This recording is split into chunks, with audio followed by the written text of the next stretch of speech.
Welcome to Beyond Transcripts, the podcast for educators who want to meet and exceed best practices in transcripts and education management.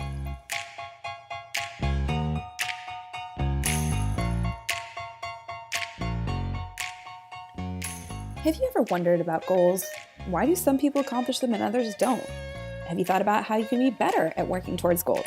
Well, that's what today's episode of Beyond Transcripts is all about. Matt Bass, founder of Transcript Maker, and I talk all about goals. We're covering SMART goals, what those are and how they help you.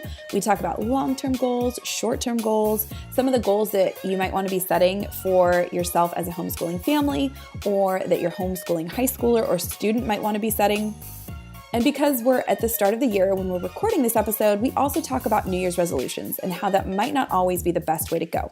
But regardless of the time of year that you're listening to this episode, there's going to be some great information for you about goals and how to ultimately get there. Because it's not always easy to set and accomplish your goals, but when you know some strategies and some concepts to apply, you can really increase your chances of getting there.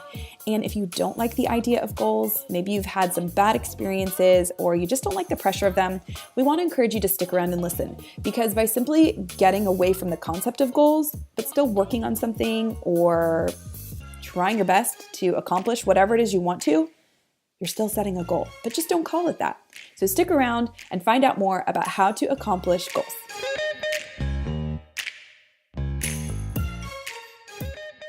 All right, so we are here on the podcast, and this is actually our first episode of the new year. And regardless of when you're listening to this episode, it's going to be meaningful for you. But we're talking about the importance of setting goals. And this is something that people tend to do, especially in the new year, in the form of resolutions. So Matt, do you set resolutions? I do, but I don't think they last very long. Yeah, mine don't either. Mine don't either. Yeah, we were saying before we hit record, some people just think the January 1st date is arbitrary. And I find there's something about this idea of a resolution. There's so much pressure on it that, it's like, oh, I have to do it. And people are going to ask if I have resolutions and did I meet my resolutions? So yeah, I don't love resolutions. Yeah, me either. So that's why we're going to talk today about the importance of goal setting, and goal setting can happen at any time. And I think really should happen at any time. So we're going to talk about, goals, what they are, why they're important. And really, as people are listening, these ideas can be applied in any area of life, whether that's for you as a homeschooler, a homeschooling family, in your work, in your personal life. Goal setting can be applied anywhere, which is part of why I think it's kind of fun to talk about and to listen to. Mm-hmm. So why do you think goals are important? Well, goals are how we accomplish things, right? And without goals, we really don't know where we're going or what we're working towards. So really every day involves achieving certain goals, right? Getting up in the morning, getting a shower, emptying the dishwasher, fixing a meal. If you really thought about it, those are your goals each day. Yeah. And I love that you say that, because sometimes people are so anti-goals. They don't want to set goals. They don't want to work on goals. And I think it is some of that pressure, right? Because then it's like, well, there's this deadline and I have to accomplish it. And I've put it out there for people to hear. And what if I don't achieve it? But we're regularly setting and accomplishing goals. We just don't always call them that. We might think of them as tasks, or sometimes they're dreams, things we want to accomplish. So, as you're listening to this, if you're resistant to the idea of goals, maybe just don't call them goals, but apply these ideas and strategies that we're going to talk about today. But yeah, they give us something to work towards, and they give us direction and aim. But what I found and what we're going to talk about is that not all goals are created equal. And I think that's part of why people don't always succeed in them. So what might be holding people back from working on goals? What do you think? Well, I know for myself, if I'm not hitting a lot of the goals that I set, then it's easy to just get discouraged. Yeah. And I think there's a difference between goals and wishes. Yeah. Like goals require action. You have to work towards them, even if it's a little bit of work every day. So I don't know, when I set a goal and I'm not working towards it, it's easy to just get discouraged and not even want to try anymore. And I think that's why the whole New Year's resolution thing doesn't always work. Right. Yeah. And I think we sort of end up with this history, this personal history of goals, and if we've accomplished them or not. And, if you haven't been so successful at reaching goals in the past, I think it then influences you feeling like you can achieve goals or not. And so you might be more hesitant or more resistant. I've also found that, people sometimes don't like goals because they've been told their goals, whether it's from their parents, their teachers, their coaches, they're told like, this is what you have to do. And so then I think that people, they don't want to be told what to do. And that's their experience with goals. So they associate goals with something negative. That's interesting. Yeah. I guess I've done that too on many occasions. Yeah. You can't tell me what to do. So I just, I'm not going to do anything. But what I find is interesting is that people probably are still working on things, right? Like if we take the language of goals out of it, they still want to accomplish things. They're just not necessarily calling them goals. So like we said, if you're feeling resistant, just toss that name to the side and, think about these ideas and how they might apply. So when we're talking about goals, if someone, is on board with this idea of setting them, what sorts of goals might homeschoolers or their families be setting? Well, a lot of that depends on the age of your students, right? Mm-hmm. So if your students are younger, your goal might be to just get them to do their chores every day, right? Or get them to complete their schoolwork without you having to hassle them too much. Mm-hmm. As they get older, goals might involve, being able to do some of their own school planning through high school and, completing courses with greater independence and actually doing some planning for college and that kind of thing. But I know, in my family growing up, a lot of goals centered around chores, and that's a good way to kind of start teaching your kids about how to set goals and how to achieve them with, small things like that. Yeah, absolutely. And in your examples, you kind of gave two different types of goals, more of what we call a short-term goal and a long-term goal. And so there's some, sort of terminology that's helpful to know, I think, when it comes to setting goals so that you are better able to set goals so that you're then more likely to achieve them. So when we talk about short-term and long-term goals, I like to think of this as steps on a staircase, right? Like the long-term goal is the top of the staircase of where you want to get to. And you're somewhere, kind of below the top. And your short-term goals are the steps that you would take to get there, right? So like you said, if you're trying to get into college, there's a lot of short-term goals, right? You could look at each class, completing that as a short-term goal that gets you there. The short-term goal might be, like you said, chores. And then there's different strategies that you take to reach that short-term goal. Or you could look at it as a long-term goal to get my child to do their chores, like you said, without that extra prodding or, too much hassling of your kid. So short-term and long-term, what's important to remember is there's not a set time frame when it comes to them. It's really relative to you and the task that you're ultimately trying to accomplish. And it's important to break down those bigger long-term goals into shorter-term goals because, think about it. If you've got a child who has a goal to go to college, that might be so far away that it's not super motivating, right? Like they're excited about it, but it's so far away that it seems unrealistic. But if there's a short-term goal of complete certain classes this semester or, find a job that really prepares them, those short-term goals help pave the way for ultimately reaching the long-term goal that they're trying to get to. Yeah, that makes sense. Yeah. So I know I've heard people talk about how you should only set realistic goals. You should set smaller goals that you can achieve because then you kind of get that psychological boost. Mm-hmm. But then I've heard other people say, well, no, you need to set like big, audacious goals. Yes.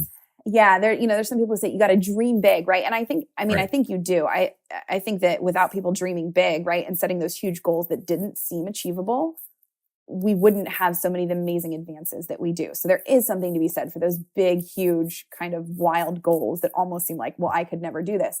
So there is benefit to that. But the flip side is that it can be unmotivating when you're like, I don't think I could ever play in the NBA. Like that's my dream, but it's not realistic. So I think you kind of have to check in with yourself and see if that's motivating or if it isn't. And then that's where maybe some of those shorter term goals do help you get there. And the research does show that you want it to be realistic, but still a challenge, right? If the goal is simply get out of bed, for most people, that's a little too simple, right? That's not enough of a challenge. For some people, that might be the challenging goal that is realistic to get out of bed each day. But for many of us, it's just like, well, then I'm just not going to do it. That was too easy. So yeah, setting those challenging but realistic goals is helpful.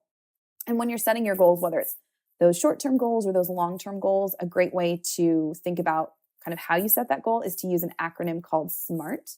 And that stands for specific, measurable, adjustable, realistic, and timed. And so this is kind of something that, people hear, but they don't always know what it means. So I'll kind of walk us through how you might use that. People, I think, tend to set sometimes vague goals. Like, we're here at the new year. So people say, I want to get in better shape, right? Or I want to work out. I want to be healthier. But it's like, well, what does that mean? You might have general ideas. Well, I want to eat better. I want to go to the gym, but even those aren't very specific. So a SMART goal, making that specific, might be, I want to work out at least 3 days a week, right? We've gotten much more specific. Or I want to lose at least 5 pounds. So you're getting really specific about what it is that you're wanting to achieve. For our high school students, getting a high school diploma, that's very specific, right? So sometimes the goal it's specific already, but if it's not, you want to make it specific. The M stands for measurable. So you want to have a way to measure your goal, meaning, do I know when I've accomplished it? But also there might be ways to measure your progress along the way. So like we said, if I just want to get healthier, well, what does that mean, right? But if you're looking at, well, I want to get my cholesterol down to a certain number, or again, I'm looking at a number on a scale, you can take things that are a little less quantifiable and make them quantifiable. So maybe you just want to have more energy. So what you can do is you can say, well, if I think about it now, my energy is at like a 5 on a scale of 1 to 10. And I'd really like to have, a 7 or 8 level of energy. So if you're finding you do want to set goals around kind of areas of life that are just more about how you're feeling or even how you're thinking, just kind of give it a number, like give yourself a rating. And that can be good too for our high schoolers. Like if they're trying to get more confident in their public speaking, right now I'm only at a 4.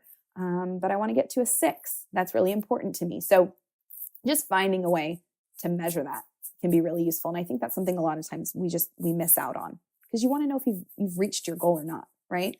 Yeah. If you can't measure it, you never know if you reached it or not, right? Yeah, absolutely. I could just keep saying, well, I want to get healthy. I want to get healthy. But if I never really know what healthy means to begin with, then I don't know if I've gotten there. And so you miss kind of like the celebration and noting the progress of how you're doing. So again, that's the beginning of SMART. The S is specific. The M is measurable. The A is adjustable. Now, there are other A's that people sometimes hear, but why I find adjustable important is because sometimes goals become very black and white. I reach it or I didn't, or I realize I'm off track, so I'm done. But really, goals can be adjusted. So if my goal, I got specific, I said I wanted to lose 5 pounds by the end of the year. Maybe I set this a couple months ago. And then I realized, you know what, life got busy. I'm not going to make it by the end of the year. I don't just want to throw that goal out. I might say, you know what, okay, I'm going to adjust it. I'm going to adjust my time frame. So now it's by the end of February. I want to lose that 5 pounds. Just knowing that you can adjust your goals is really important. Or if you find that you're off track, or even if you are doing better than you thought, right? If you said to yourself, let's go back to our confidence in public speaking. So our high schooler says, well, I want to get to a 6 in confidence in public speaking 6 months from now. And in 2 months, they're already at a 6. Well, someone might say, well, I'm done. If you adjust that goal, well, I want to get to an 8 then in the next 4 months if I'm already at a 6. So maybe you surpassed your expectation. It's important to know, you know what? You can adjust your plans. And then the R is that realistic, like we talked about. You need to decide if it's realistic for you, but remember that a bit of a challenge can be good. And if you want to dream big, you absolutely can, because if you feel it's realistic, that's awesome. And then the T is for timed. So just knowing what's the time frame that you want to accomplish that goal in. For high school, again, you might want to know, when am I graduating? For losing that weight, have a certain time frame. Sometimes when we adjust, it's the time frame that we're adjusting. But without that, there's just no sense of urgency, right? It's like, maybe I'll work out tomorrow then, because I didn't say when I'm going to lose that 5 pounds. So right, I'm going to have that cookie instead. That couch is looking really nice right now. So that's again, a way to just kind of set goals that you're more likely to be able to accomplish is when you set that SMART goal. And you can have SMART short-term goals, SMART long-term goals. Again, those short-term goals are the stair steps to get to your long-term goal.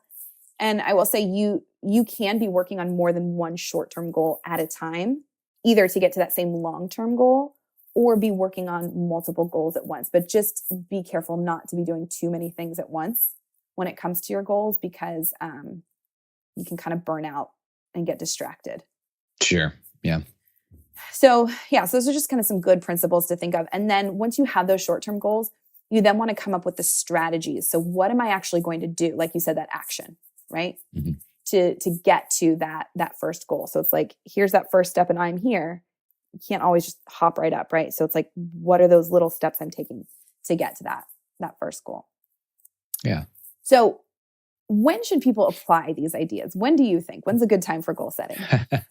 Well, even though the resolution thing doesn't always work, first of the year is good Mm-hmm. for planning. But really, it seems to me like it should be an ongoing thing, right? Yeah. You should be checking back on this stuff pretty frequently. Yeah, absolutely. I don't know, once a month, once every 2 weeks. I guess it depends on how many goals you have, what your life is like. Yes. But periodically checking back and doing some planning and kind of adjusting your goals, right? Mm-hmm. The middle part of SMART. Yep.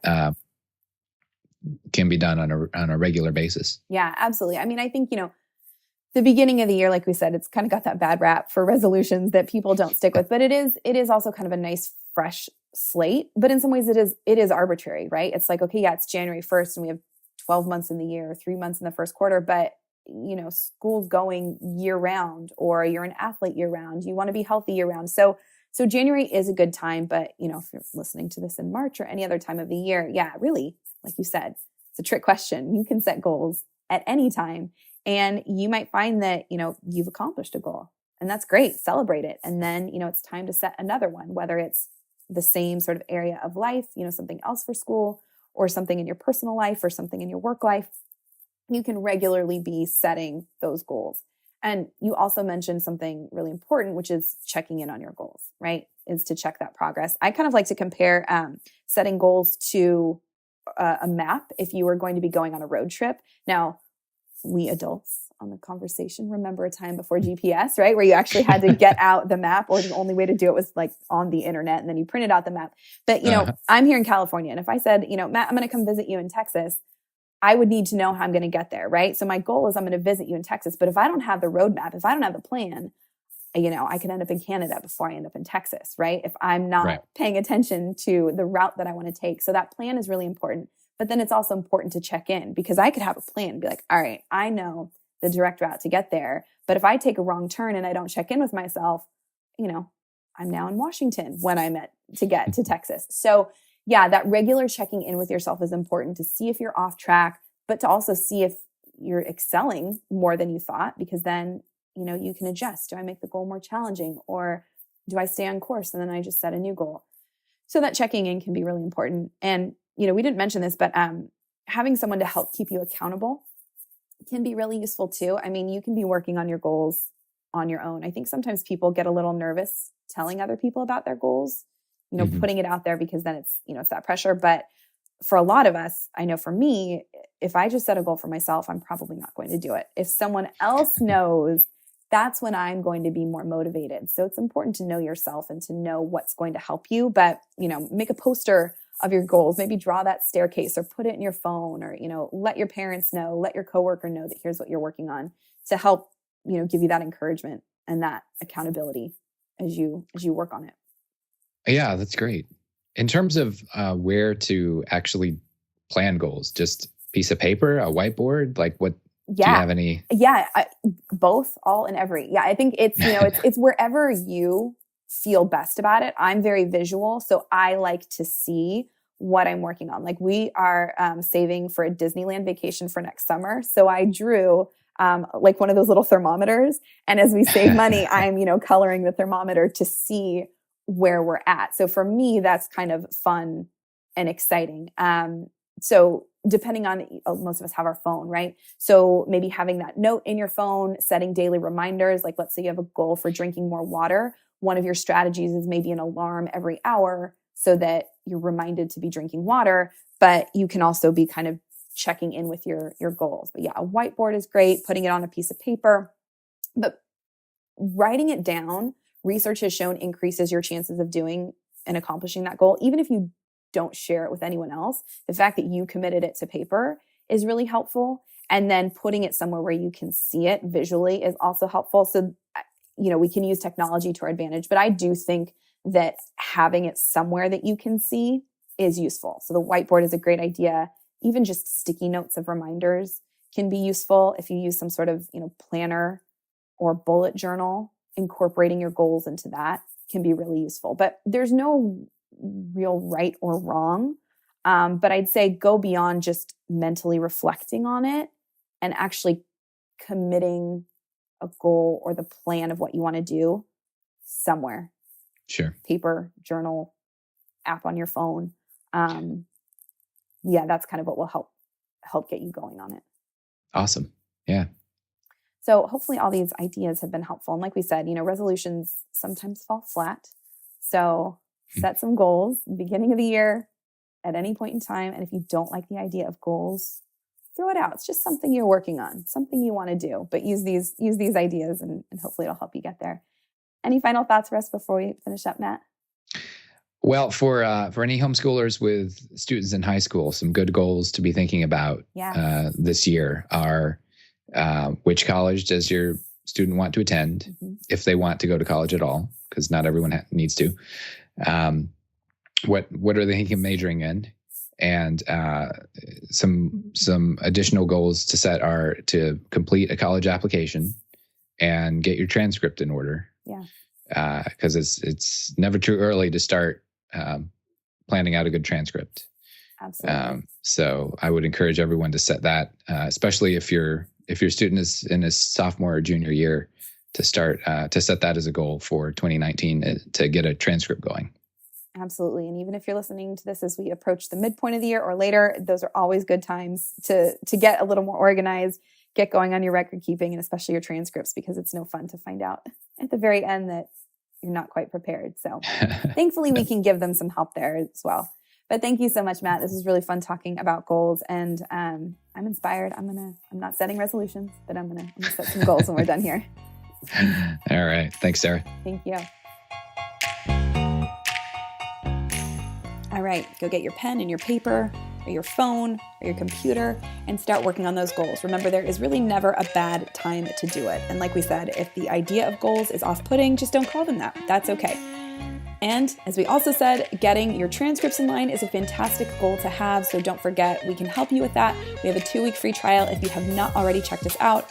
And if you would like more information emailed directly to you, don't forget to sign up for our newsletter.